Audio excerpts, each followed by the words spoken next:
encontrar el nombre para esta serie de entrevistas durante el gobierno de Gabriel Boric, pero encontramos uno preciso. Bienvenidos a Fuego Amigo.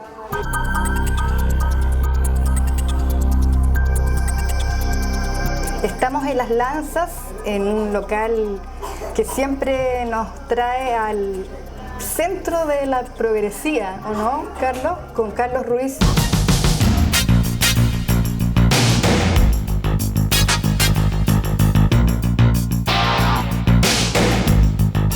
Presenta al sociólogo, al politólogo, al ideólogo, muchas veces se dice así, de varios movimientos políticos en Chile, de una izquierda más revolucionaria o más al choque, diríamos. Y mi primera pregunta sería, Carlos, preguntarte sobre tu estadía en Cuba, tus estudios de sociología en la UNAM, en el DF de México, y cómo fue tu historia desde chico, en la adolescencia, un poco siendo más joven, y cómo comprendiste esta América Latina. A ver, yo entré bien chico al MIR, a los 14 años. Entré primero a, bueno, lo que era en ese tiempo la forma en que se construían las cuestiones, que era una estructura que se llama tarea cerrada. Y después entré ya en los aparatos abiertos, salí jefe de la juventud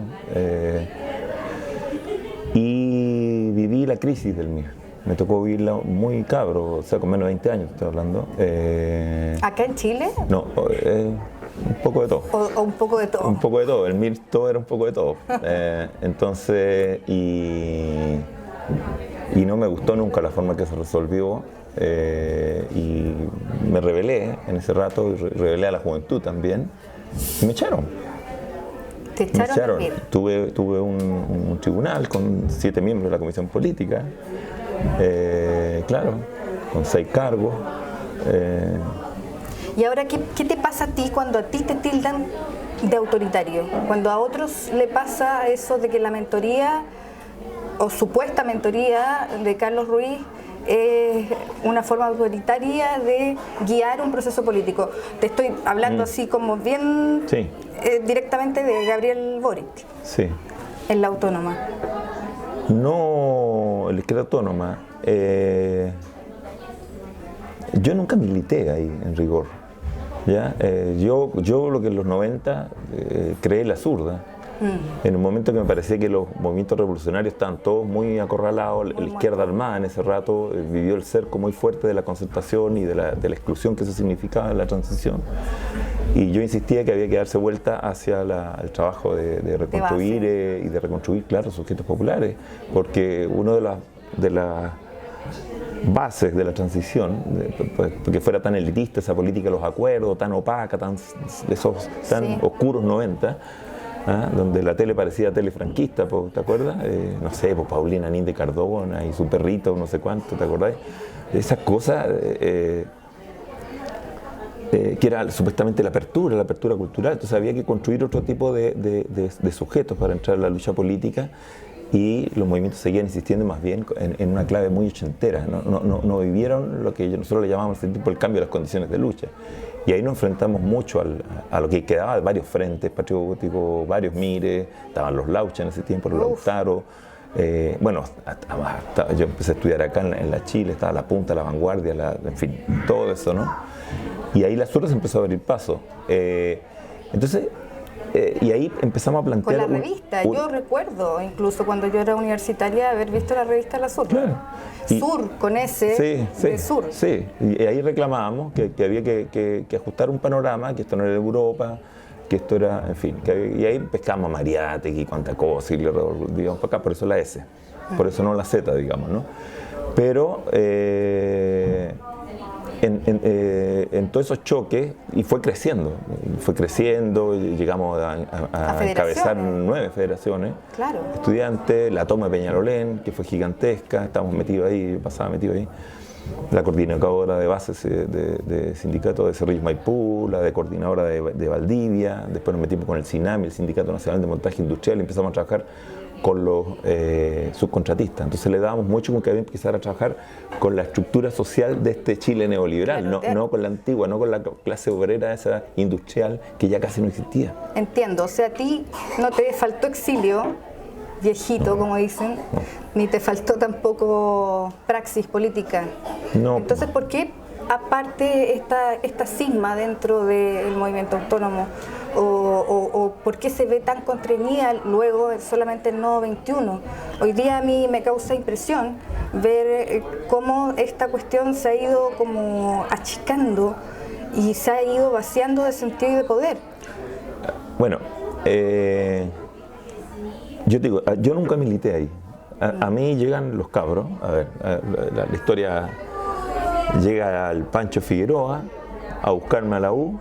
Ellos dicen que me estaban sacando de un congelador así, y me sacaban de, claro, y ahí llegué después, ahí me llevaron a Pío Nono a que fuera a conversar con Gabriel para ver si se tiraba la FESH. Y entonces, claro, yo era como muy figura, sí, para ellos, porque Izquierda Autónoma, que sí traía su dinámica, pero muy universitaria y muy de la Chile, ojo, y era sobre todo Pío Nono y Sociología, Fax, eran los lotes más. Había otra gente, pero empecé a hacer unos laboratorios de análisis y coyuntura. Después empezamos a leer a Gramsci. Después empezamos a hacer un montón de cuestiones y empezó a subir también la marea. Te estoy hablando ya de 2009, 2010. Pero ellos tenían su dinámica en Izquierda Autónoma. A mí me llevaban a una asamblea a hacer análisis de coyuntura, pero yo no estaba ahí, yo no votaba. Un artista invitado. Más o menos.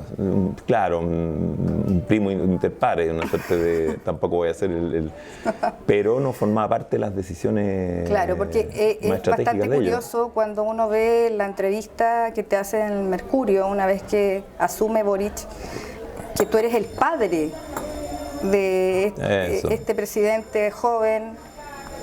Yo no me puedo hacer responsable de lo que pone el Mercurio, además le dije que no estaba de acuerdo con eso, lo puso igual. Viviste, aunque él no quiere que le digan, dice, no, pone, tampoco soy el ideólogo, o sea, no hay, el Frente Amplio ni siquiera te podría decir que tiene una ideología definida. Exactamente, a eso quería llegar. Eso que, claro, que lo mencionaste. Entonces, bueno, en el caso de Izquierda Autónoma, que es uno de los componentes grandes que entra, y el otro que viene de la Católica, ahí los conozco también de antes. A Giorgio lo conocí recién partiendo el 2011, pero no tenía la misma relación que tenía con la gente que era autónoma. Entonces, para encontrar un lugar un poco, yo ahí les propuse, mira, armemos una fundación. Armamos una fundación, y en la fundación se empezaron a hacer montones de cosas. Después, incluso cuando ya estaban de diputados, varios de ellos, empezamos a hacer asesoría. Después nos empezó a pedir otra gente asesoría, la Yana Proboste, para cuestiones de educación. Después, imagínate, la cuestión portuaria en San Antonio, con la Camila Roja. Pero ya eso era, ahí eso fue acelerándose como muy ya más, se fue partidizando, digamos. Antes eso realmente era un movimiento. Yo no sé si había membresía dura, fija, ¿me entiendes? Porque tampoco había, que recuerde, no sé, quizá me estoy equivocando, no había una dirección tampoco así como establecida, como la podíamos entender a la historia de los partidos de izquierda de los 80. Entonces tampoco era mi forma de encontrarme. Y lo otro es que además ellos eran un lote muy filial. Carreteaban juntos, pololeaban juntos, era todo enredo, y yo no estaba en eso, tenía mi otra vida. Yo ya estaba en la Chile, ya me había metido y trabajaba ya jornada completa, ya no. Sí, en los 90 no me metí en la academia yo. De hecho, tú tienes 44 horas semanales en la universidad. Diriges tesis de pregrado, posgrado, magíster, doctorado, crisis, conflicto. Como cualquier bicho de allá adentro, claro. Fui director 4 años, hice el servicio militar con eso en la Chile. Estás embebido de la política universitaria, sí, por así decirlo. ¿Tú ves cómo vibran los estudiantes de sociología? Sí, bueno, ellos me llevaron a dar clases de Derecho, di clase en la Facultad de Economía y Negocios, di clase partí para todos lados, me llevan corriendo a dar clases esto. Pero ¿qué pasa ahora, a tu parecer, donde la Jota perdió mucho de estas federaciones y ahora ya hay como una anarquía vinculada también a estos procesos de la explosión que hubo en Chile, del arrebato, claro, y de alguna forma se perdió poder? No solo la Jota, el Frente Amplio también. Yo creo que hay una visión muy institucionalista de lo que son los procesos políticos y entonces se tiende a confundir toda la política como administración hoy. Y es una crítica que yo la he hecho con más detalle en privado, digamos, y la sigo haciendo. Pero hazla con toda la confianza del mundo, porque en por este favor. rato todavía es delicado, digamos. Yo creo que el gobierno está en una situación muy frágil. Sí. Pero tienen una visión muy sobreinstitucionalizada, digamos, de la política. Por ejemplo, y ahí se aislaron de estos frentes que estás mencionando tú. Esto que pasa hoy día, que ya llevan casi 3 meses de gobierno, en donde las tradiciones republicanas han sido imitadas muy bien, pero no ha llegado un recambio generacional. Yo me imaginaba una patria joven, el gobierno de la patria joven, cuando vi el triunfo de Boric y su comando. Pero lamentablemente lo que veo hoy día es como una imitación de lo mismo, y ese vaciamiento de poder está siendo llenado por la concertación, o la antigua concertación, o la nueva mayoría, o lo que sea que sea. Mira, Karen, yo insistí mucho, y eso lo puedes buscar ahí en varias entrevistas, para atrás, en el Clinic, en varios lados. Apenas salió esta cuestión, yo dije, oye, hay que poner un foco, un observable en cómo se reorganiza la derecha. Porque ahí se va a jugar la mitad de las condiciones. O sea, tú no podés salir a una cancha sin saber con quién vayas a jugar. No da lo mismo jugar con Argentina que con Brasil, que con Alemania, que con España. ¿Qué partido vaya a plantear?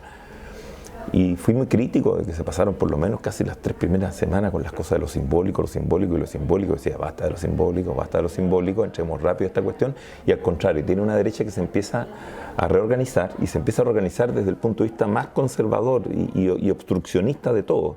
Porque por último, aquella derecha de la transición negociaba, arreglaba cuestiones. Esto no se abren a nada, están todo el rato boicoteando todo. Es una derecha de caste. Entonces, es muy distinto. Pero eso no es más fácil, Carlos, cuando se radicalizan los puntos. Bueno, yo creo que en una buena parte, cuando salen de este primer ciclo, de este tema del balance del primer mes, quedan un poco a la defensiva. O sea, yo sentía, y lo he dicho así, que quien tenía la iniciativa en este rato de la lucha política era la derecha. Está configurando todos los escenarios, han ido cerrando todos los medios, hay unas campañas feroces contra la constituyente, bueno, tú sabes todo eso. Entonces, el Mercurio vuelve a empezar a reorganizar las cuestiones y no le tomamos el pulso a eso, no hablamos de eso, nunca miramos lo que pasó en la primaria de la derecha. Yo me acuerdo que en ese rato yo alegaba mucho. Dije, oye, mira, el Sichel bardeó con los 3 partidos juntos, y los 3 partidos sumados. Ese no es un dato menor, se está hundiendo toda la política de la transición. Si hubiésemos apostado, bueno, que Lavín iba a salir, pero nadie habría apostado que se iba a caer de la manera que se cayó, ¿me entendí? Y después Sichel se mató solo, si se tenía toda la plata del mundo, tenía una polera aquí que decía Tantauco y se la farreó, tenía la chequera del mundo. Pero, entonces por todo ese lado, entonces sale Kast, ¿me entendés? Entonces, y ahí viene el otro punto, que también lo he dicho, en la segunda vuelta, toda esta alza de votación que hay no es una base social ni política dura del gobierno, porque ahí hubo mucho voto anti-Kast, ¿me entendí? Igual que mucho voto también que creció Kast era anti-Boric, porque vienen de nuevo los come guagua y toda esa cosa. Claro, usaron mucho eso. Entonces, bueno, pero como los que están en el gobierno son estos, entonces tienen que tomar en cuenta esa cuestión y no solamente estar hablando a los sectores más identitarios. Por eso yo decía que el desgaste de lo simbólico es muy, muy fuerte, porque le hablas a la tropa propia nomás, ¿me entendí? A ciertas grutas, ciertas cuevitas. Claro. Y al revés, tenía una palabra que desapareció del argot, pero que hay que reinstalarla, y tenía un enemigo avanzando, reorganizándose, cada vez más agresivo, ¿entendés? Con un parlamento quebrado. Claro. Entonces, en ese momento había que reajustar una estrategia de cómo se iba a hacer, ¿no? Y un relato desde el que se configure todo en el gobierno. Entonces yo creo que eso todavía está pendiente. Todavía está pendiente. Está pendiente. A mí me parece que hay un consenso cuando un candidato gana, ¿no? Un consenso de que es el que va a gobernar, y va a gobernar con ciertas posturas políticas que fueron parte de su campaña. ¿Tú crees que esas posturas políticas están siendo mostradas, demostradas? No, yo creo que hay que hablar aplicadas? más con la gente, hay que salir a explicarle a la gente todo lo que está pasando. O sea, por ejemplo, en este rato tienes que resolver el problema de la delincuencia con una policía que tiene militarizada, más autárquica, más perdida Somos los pocos países que tienen una policía de tipo colonial, inspirada en los carabinieri de Mussolini, de la ocupación de África, imagínate. Claro. Tú veis una serie en Netflix, nunca vas a escuchar hablar de un general de policía, de un coronel de policía. Los policías no tienen esos grados, acá que son milicos nomás. Entonces, y además que tiene una crisis de legitimidad esa policía en la gran mayoría de la sociedad. Por la reformulación, bueno, y si no puedes resolver, y mientras tanto no lo puedes hacer, lo dices. Le dices a la gente, oiga, mire, estamos operando con esta policía. Pero ¿ya? es muy fuerte ver a Boric cantando el himno de los carabineros o marchando. Ahí no se le explica bien a la gente. Junto a los militares, perdón. Tienen que entender que las transformaciones se hacen con la sociedad. No se van a hacer desde arriba, ni se van a negociar al estilo que se hacían en los 90. Entonces me parece que empezar a incurrir en el estilo de los 90, como dice Marx por ahí, la primera vez es tragedia, la segunda es comedia. ¿Me entiendes? Y lo otro es que el ensanchamiento que se vive en segunda vuelta de apoyo no es solo, y eso he insistido mucho, no es solo la concertación la que entró a apoyar, los sectores de la concertación. Entraron también un montón de fuerzas sociales que no habían apoyado en la primera vuelta. Noma FP, la Coordinadora 8M, etc. Y eso no se les dio el mismo espacio en el gobierno. No. Entonces está ese problema de anclaje, ¿me entiendes? Que es un poco lo mismo que partías tú señalando lo de la Jota y las federaciones, que yo lo hiciera que no solamente de la Jota, sería injusto pasarle solamente esa boleta a ellos. Sí. Está el propio Frente Amplio, ¿me entiendes? O sea, la fecha la dejaron caer. ¿Quién la dejó caer? El Frente Amplio. ¿Fue utilitaria entonces? Yo creo que pasaron a quedar absorbidos por un ideario muy burocrático de cómo se hace la política, y se les olvidó que también la política se hace en la sociedad, se hace metido con la sociedad, y sobre todo si va a empujar un proyecto de transformaciones. Entonces va a haber que algún rato llamar a movilizar apoyo, o sea, por ejemplo el tema de la campaña que viene ahora para la salida, por supuesto. Oye, hay que llamar a movilizar.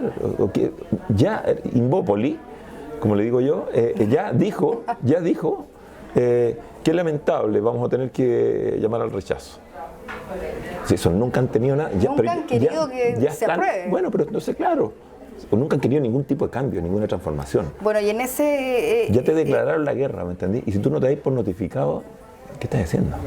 En ese mismo espacio de la constituyente, en donde tú fuiste candidato, pero lamentablemente te enfermaste, como sí. Me contabas antes. COVID, cuando no había ni vacuna, sí. Sí, entonces tuviste que dejar de lado eso. ¿Qué pasa hoy día con una constituyente que vemos que tiene al Partido Socialista a not neutrales, como le digo yo, not neutrales? Claro. Y al colectivo no sé cuánto, que son ex concertación. Not Mayo. Not Mayo.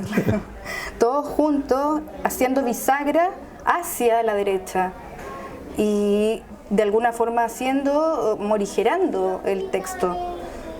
¿Qué te parece para los que son más ultrones, por ejemplo, y que dicen, chuta, apruebo o rechazo? Porque de verdad se ven en una disyuntiva cuando ven que hay un escenario en donde muchos han votado en contra de cosas muy progresistas. Mira, voy a nombrar a alguien, a Churra, por ejemplo. Todos teníamos una fe ciega en él, de que él iba a votar siempre para el lado de la izquierda, pero no ha sido así. Atria también, con el tema de los 2/3, que justamente del sistema político se vieron atravesados por una escollo y que necesitaban 4/7, y no los 2/3 famosos que se pusieron como prerrogativa. Mira, yo creo que en esta es difícil llamarle izquierda también a esto, porque es bien desgranado este asunto. No hay discusión. Yo lo que alcancé a reclamar mientras me movía en campaña y después cuando ya estaba medio tumbado, de todas maneras, si me sale el cubano, lo reclamaba por último que se resolviera en otra parte. Había que llegar a la convención con una estrategia. Yo fui el que regué esa frase de que no podíamos llegar con una lista de supermercados, porque los particularismos nos iban a comer con eso. Porque tú tenés que entender que esta es la derecha más orgánica que hay en toda América Latina. Entonces no le vas a generar, desmontar el neoliberalismo y etcétera. Yo siempre decía, esto nos va a tomar una década y no va a ser ni corto ni lineal, porque ese tipo de transformaciones en ninguna parte de la historia de la humanidad han sido ni cortas ni lineales. Van con y retroceso, etcétera. Vamos a estar. Esto se parece a los. Claro, se va a parecer a los locos años 20 del siglo pasado. Sí, pero ¿qué pasa? ¿Chile es un pueblo realmente revolucionario? ¿O somos piños los que pensamos que puede ser posible? Karen, no sé, yo me siento súper orgulloso de la elección popular que tuvimos con el Octubre Chileno, ¿ya? Que incluso creo que hay inspiración para afuera también. Pero eso no se cuajó en un proyecto todavía político, en una cuestión que le diera anclaje, entonces quedó en una dispersión de coordinadoras, de cuestiones. Los partidos no estaban al frente de eso tampoco, no solo no estaban las banderas de los partidos, tampoco estaban las viejas banderas de las viejas agrupaciones sociales, de los gremios, de los sindicatos. Eso de afuera no se entendía nada. Los argentinos te preguntaban, che, pero ¿y dónde está y no estaban. Pues. ¿Pero ese es el sujeto popular? Es otro, claro, porque eso lo dijo el neoliberalismo, son nuevos sectores de clase. Este nuevo trabajador nómade de los servicios, que Exacto. No es la vieja clase obrera industrial. Es como la falsa promesa del neoliberalismo. Bueno, o el profesional nuevo, de ahora, ¿entendí? Lo que le llaman, sobre todo, sociología, discúlpame, sociología, pero el profesional de primera generación, que mira, hasta antes de la pandemia, por lo menos números que se manejaban en el sistema de educación superior, de educación terciaria, habían 1.380.000 estudiantes. En ese rato éramos 17, un poco más millones. O sea, es una proporción gigantesca para que veas el nivel de mercantilización desregulada que tiene esa cuestión, que era un negocio. Entonces, cuando tú lo empezás a mirar por dentro, es un sistema que gradúa profesionales de tipo A, B, C, D para mercados también de trabajo A, B, C, D. Entonces tú decís, abogado este, sí, pero yo, a ver de qué universidad usted viene. Claro. Entonces lo segmentan de otra manera. Hace 60 años no, a ti te decían, ¿es profesional? Y tú inmediatamente pensabas, es de clase media. Y tenías con bastante puntería porque sabías que el hijo y el nieto iban a ser de clase media, lo que nosotros llamamos reclutamiento intergeneracional. Eso va sedimentando una clase media con sus propias estructuras, sus propias... Esto no, era cualquier cosa. Entonces ese oasis estalló.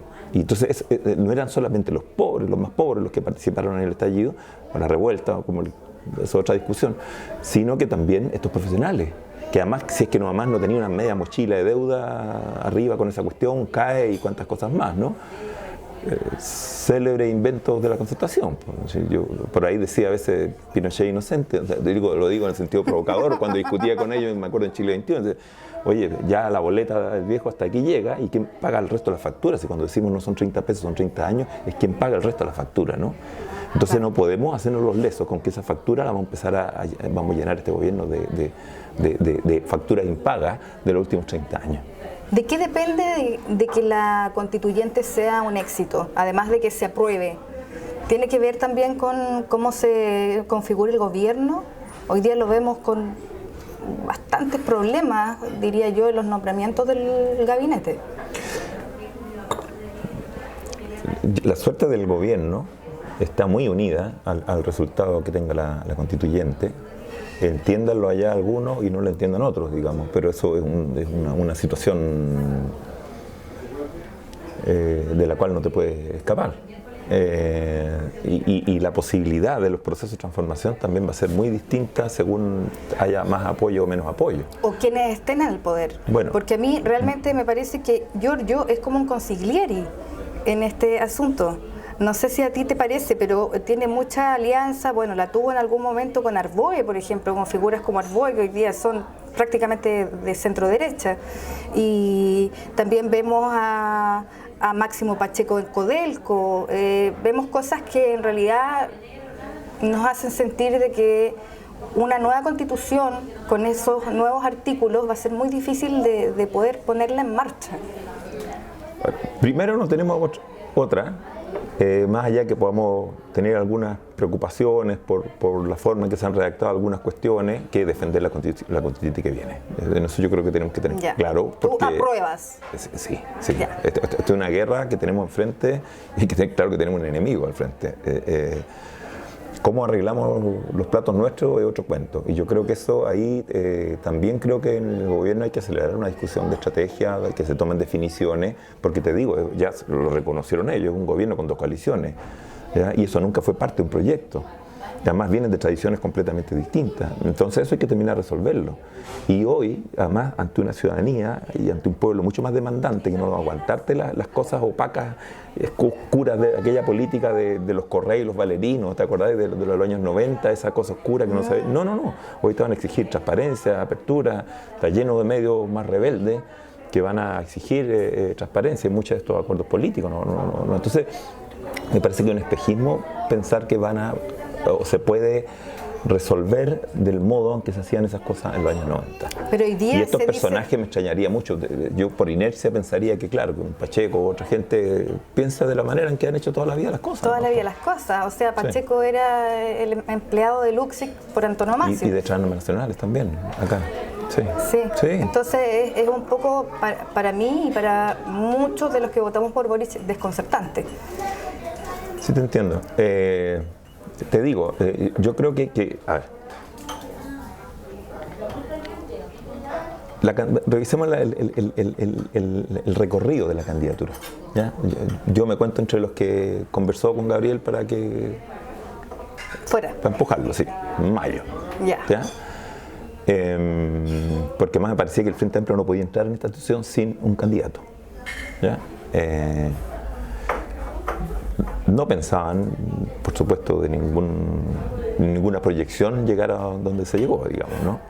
Bueno, como te digo, además se desordenaron una cantidad de cosas aquí gigantescas. De repente era que quien avanzaba más era el que menos cometía errores nomás, porque era una cosa así de un campeonato al revés. Quien se restaba más, Bueno, y acuérdate que primero eran las firmas, y las firmas fueron así por los pelos. Después, la primaria. Yo creo que ahí Jadwe, el PC, cometer un error feroz de no haber dejado inscribirse a la Paula Narváez, porque si la Paula Narváez se hubiera inscrito, posiblemente Gabriel no hubiese ganado la primaria. Claro. Nadie sabe para quién trabaja. Bueno, ganó Gabriel, porque además le echó un voto anticomunista, eso es verdad.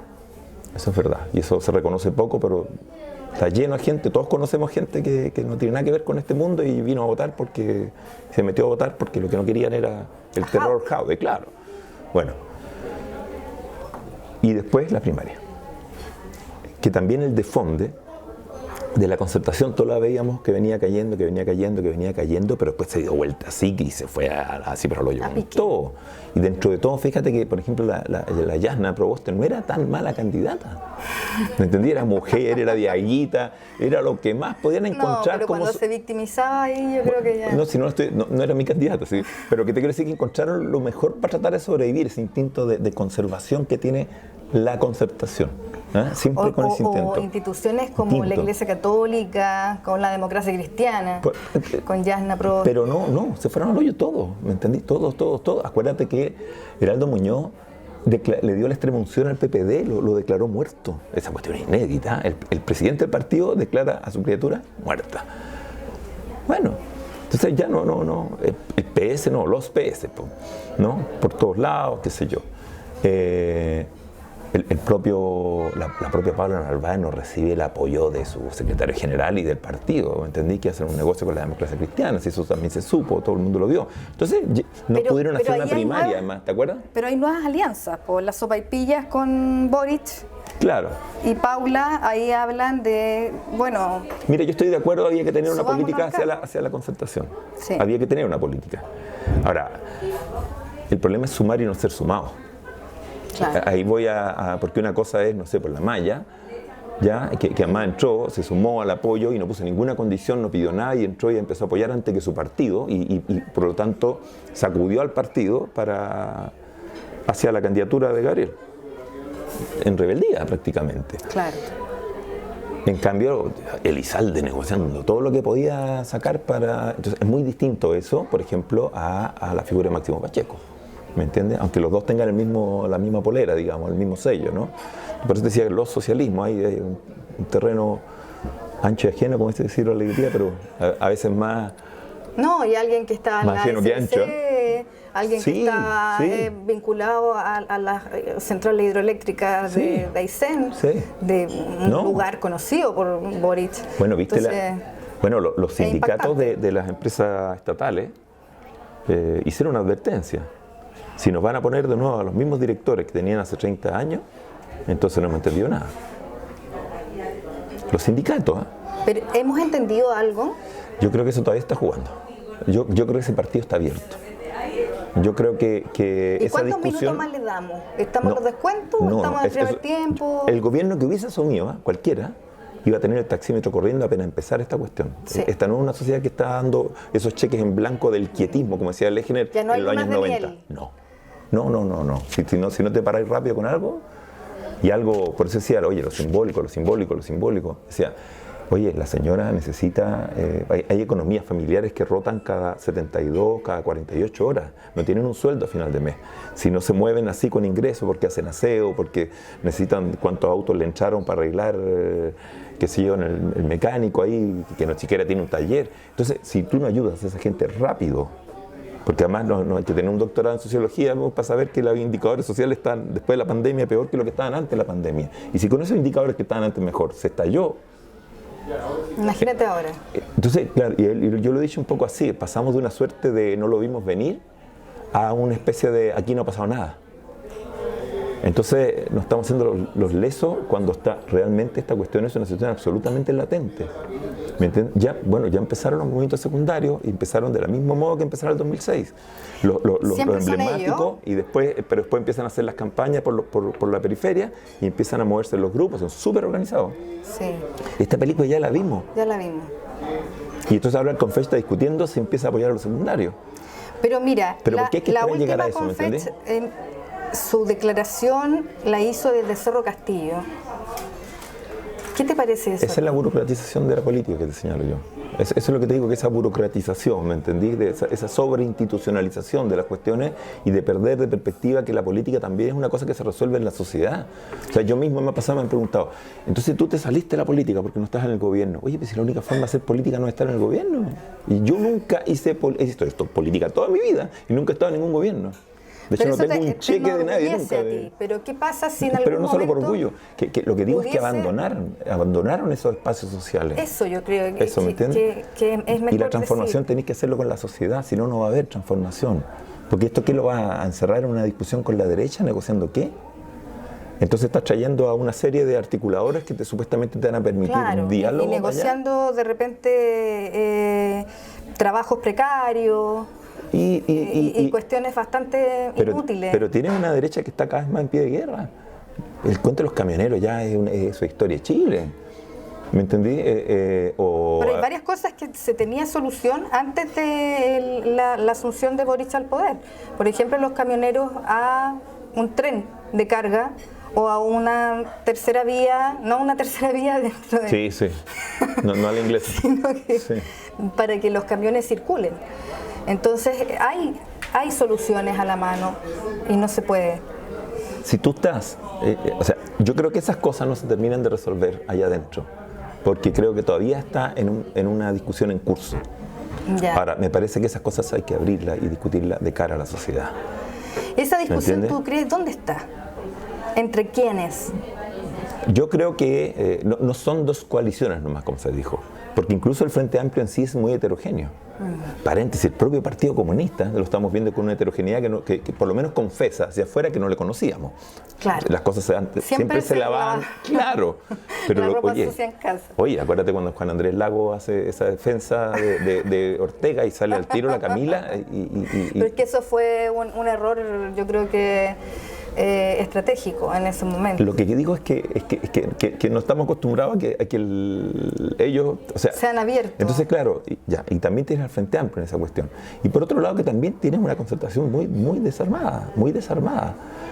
Entonces, armar gobierno con todas esas cosas en esa situación, sin pasar por una discusión política central, es confundir cómo hacer política con lo que es más bien administración. Y eso son dos cosas bien distintas. La administración es parte de cómo tú haces política, pero no te resuelve toda la política. Entonces tienes que tener una estrategia de construcción de fuerza. La derecha la está teniendo. ¿Me entendí? Cuando te arman los amarillos, Esos amarillos no están armados para los sectores duros de la derecha. No. Esto es para entrar a la ADC. Exacto. Ahora, ¿qué estamos esperando sentados? O a la gente de Briones, o a la gente que quedó viuda. Eso te digo, sí. O estamos esperando que llegue la Jimena Rincón y la Soledad Alvear y llamen a votar rechazo. Entonces estamos ahí esperando para pegarnos. Bueno, parece que Soledad Alvear ya lo dijo. Bueno, pero, o la DC me refiero, ¿me entendés? Una DC que ya tiene historia y tradición de estas cosas. Pues. Entonces, ¿qué estamos esperando? Para darnos cuenta de qué. ¿Me entiendes? El propio Roberto Saller, ex director del Banco Central, fue crítico de las políticas que siguió durante la pandemia mientras estaba en el cargo Marcel. Claro, y ahora Marcel es ministro de Hacienda. Y no es precisamente alguien de izquierda, Roberto Saller, ex demócrata cristiano. Entonces, te fijas, la misma forma que manejamos manejamos, digo yo, no la manejé yo, pero el tema de la inflación. ¿Me entiendes? El otro día Solimano hacía en una entrevista. O sea, estamos demasiado apegados a la ortodoxia monetarista todavía para manejar estas cuestiones. Claro. Entonces, yo digo, tú le subes la tasa de interés a la gente, como lo está haciendo la derecha, porque la Rosana Costa, tú sabes, ¿no? Ya, ¿quiénes son los que necesitan crédito en este país para vivir? Ya, en cambio, entonces esos van a pagar unas tasas de interés feroces. ¿Ya? En cambio, lo otro se dio un retiro récord de utilidades de acciones. ¿Quiénes son los que tienen acciones? Esa masa circulante no interfiere en la inflación. Eso sí que no pagan nada. Entonces tienen un sesgo social las políticas que hay que terminar con ellas. No se puede estar reproduciendo esas políticas que se han hecho 30 años y que tú sabías quién perjudican, ¿me entiendes? Además, la canasta básica, paréntesis, en una casa popular no es la misma que en una casa de alto ingreso. Entonces el precio de la harina debería pesar 20 veces más en la inflación y menos, no sé, en los 80 era la figura de los palos de golf, me acuerdo, que también estaban en la canasta. Mira, yo viví en la dehesa y te puedo decir que debería ser lo mismo, porque los que tienen, los Opus Dei que tienen 10 hijos, compran en la cuenta, que compran puros tallarines. Sí. Así que también les afecta. Yo creo que por el bien del país deberíamos hacer una cuestión que fuera... El problema de esta gente es que... más solidaria. Que a diferencia de ellos no tienen sueldo. Exactamente. O sea, los empleos precarios que son de muy alta rotación necesitan a veces inyección para poderse sostener. Sí. Y si no... Pero en este minuto está como sufriendo la familia chilena numerosa. Sí. A eso voy. Bueno, y hay otro punto ahí que te lo agrego. El otro día lo dije así y se enojaron, pero en otro programa de derecha, pero que están los, comillas, componentes políticos de la inflación, pues, o sea, se están subiendo, o sea, hay que fiscalizar lo que están haciendo las 3 cadenas supermercadistas en este país. Exacto. Oye, si este país parece, comillas, un socialismo coreano, porque tenéis 3 cadenas nomás, eso no es competencia, eso no es neoliberalismo, eso no es nada. No, los pobres boliches chicos son los que saltan y mueren, ¿me entendés? Por eso yo siempre sostengo que es una promesa incumplida el neoliberalismo en Chile. Bueno. En Chile no hay neoliberalismo, porque no hay libre mercado, un mercado demasiado pequeño. Para los de abajo sí. Los de abajo viven en una inestabilidad que era propia de este modelo, sometido a unas condiciones de competencia feroces, pero arriba no se compite, es verdad, la colusión... No se compite. No. Por eso el neoliberalismo tiene de mito y de realidad, sí, claro. Y lo otro que es peor todavía, y esto también yo lo he discutido con ellos, yo por ahí en los libros le llamé una especie de capitalismo de servicio público, que es que todo aumenta el gasto social. Aumentas el gasto social del Estado, pero no para reconstruir los viejos sistemas de protección social, no para reconstruir la salud pública, no para reconstruir la educación pública, sino para subvencionar la oferta privada de educación, para licitar, porque ya no se dice privatizar, porque es un garabato del tiempo de la dictadura, entonces se dice concesionar, ¿me entiendes? Las patologías. Entonces una clínica privada adquiere el monopolio de atención de esa patología, pero con plata estatal. No, sí, es impresentable. Ya, pero aquí, entonces, esta otra vulgata que también tenía las broncas con la izquierda, esas eran las peleas que teníamos en la zurda. Además, este neoliberalismo, a más neoliberalismo, no menos Estado. El problema es que es otro Estado el que tiene. Y este neoliberalismo no respira ni 2 segundos sin el Estado. Lo que pasa es que es otro Estado. Entonces, y ahí vamos a un tema de la constituyente. No es llegar y ponerle más Estado a todas las recetas. Eso también a veces lo discuto con los comunistas. O sea, que estamos muy acostumbrados a que todo se resuelve. Tú tenías un personaje que estalló, que es muy de este periodo neoliberal, que a la misma vez que te demanda derecho social universal, lo cual podría ser más constricción estatal y protección, te demanda también libertad individual, autonomía individual. Y con la autonomía individual la izquierda nunca sabía lidiar mucho. Venimos de socialismo de homogenización forzada, Claro. los viejos partidos todos marchaban de un color, entonces los camioneros verdes, los mapus, los otros con chaquetones Pero negros, ahora los hay otros una con... dispersidad absoluta. Total. Entonces, Pero es que otra ¿dónde persona- conseguimos la identidad? Porque antes sí teníamos un poco de identidad. Eso está ahora corriendo. Ya no hay. Yo siento que eso empezó a correr. Por eso yo puse que este era un nuevo pueblo, en el sentido de que no es la estructura social del siglo XX, no es el pueblo del siglo XX. Es un pueblo en proceso de constitución y yo creo que va a ser el gran protagonista esta década. Pero te digo, eso no va a ser ni corto, ni se va a resolver, ni lo va a resolver solamente un gobierno. La misma constituyente va a abrir procesos que para concretarse van a tomar mucho tiempo. Para terminar, Carlos, tú nos Sí. dijiste hace un rato que iba muy aliado, muy junto el proceso de este gobierno con la nueva constitución, La suerte del futuro, el futuro. quiéralo o no. ¿Qué pasa si sigue en la misma este gobierno? ¿Qué pasa si no hay un golpe de timón, no hay una estrategia certera en determinar cuáles son los destinos de Chile? Por ejemplo, con la muerte de esta periodista en Sí. un supuesto enfrentamiento, Sí, hoy sí. día murió Sí. Francisca Sangüesa. Sandoval. Francisca Sandoval, cosa que a toda la prensa nos tiene muy consternados. Sí, la victoria, Me parece que si no se hace un paralelo a la delincuencia, si no se hace una refundación de las Fuerzas Armadas y las policías, parece que nos vamos por un buen derrotero. Y la constituyente también parece que va hacia un camino que tampoco no es el mejor. Mira, yo tengo la impresión de que lo que viene es una batalla y hay que entenderla como, o sea, preferiría todavía, estamos a tiempo de dar la batalla, eso es lo que quiero decir. ¿Ya? ¿Pero el gobierno tiene que dar la batalla? Nosotros, todo, ¿sabes? Que no sigamos esperando que nadie la dé por nosotros. Va a haber que salir a defender esa constituyente con todos los problemas que tenga, que puede haber muchos particularismos, otra cosa, pero también afirma ciertas concepciones y ciertos derechos que es innegable que es un avance. Pero también tiene que haber fuego amigo de parte de nosotros hacia el gobierno, los que votamos por el gobierno. Yo creo que hay que pedirle liderazgo, hay que pedirle comunicación con la sociedad, que le hable a la sociedad, que no solo esté dado vuelta todo el rato a la defensiva con el tema de la derecha, como fue la discusión de la inflación y del quinto retiro, ¿te acuerdas? Que de lo que menos se habló, no sé si tú te fijas, fue de las AFP. Pasaron coladas. Y era un gran momento para haber instalado todo el debate, vamos al fondo del tema. Que una vez por todas y no más de la no, pura chimichina. ¿Me entendí? Claro. Y el tema de las dimensiones estructurales de los cambios, ¿me entiendes?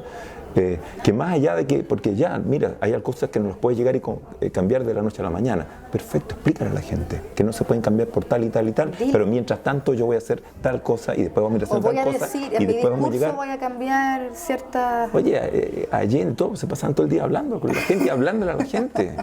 ¿Me entiendes? Eso no se puede dejar de hacer, porque si no, ahí te estás dejando acorralar. Muchas gracias, Carlos.